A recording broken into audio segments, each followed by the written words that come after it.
I didn't rush this time. That was the difference. I sat on my bed with my phone in my hand, replaying everything in my head. Not just what happened to me, but how it happened. The order mattered. The timing mattered. And for the first time since this started, I wasn't thinking about how it would look. I was thinking about what was true. I opened the folder on my phone, the one with no name, audio clips, screenshots, dates and times, not opinions, not reactions, patterns.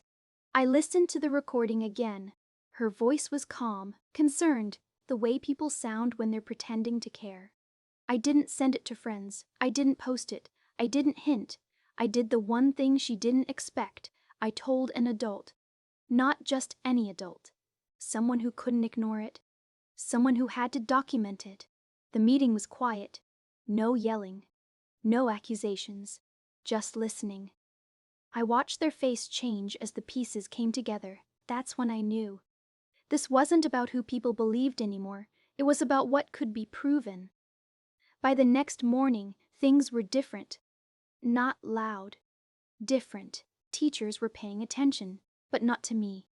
Administrators were pulling people out of class. Doors were closing. Jada didn't show up to first period.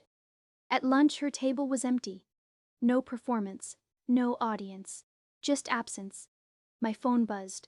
Not the same number this time. A message from Jada. "Why would you do this?" I stared at it for a long time, because that question was everything. Why would I protect myself? Why would I stop letting her decide who I was? I typed back one sentence. I didn't lie. She didn't respond. By the end of the day, rumors were quieter. Not gone, but unsure. People weren't staring anymore.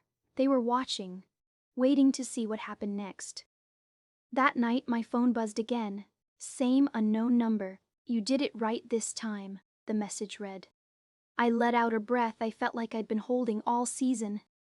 "Is it over?" I typed. The reply came slower than usual. "For now." I frowned. What does that mean?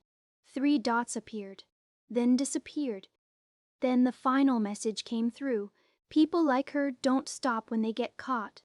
I set my phone down and stared at the ceiling, because even though I'd finally told the truth, I knew something I hadn't before. Winning doesn't always look like peace. Sometimes it just looks like surviving the first round,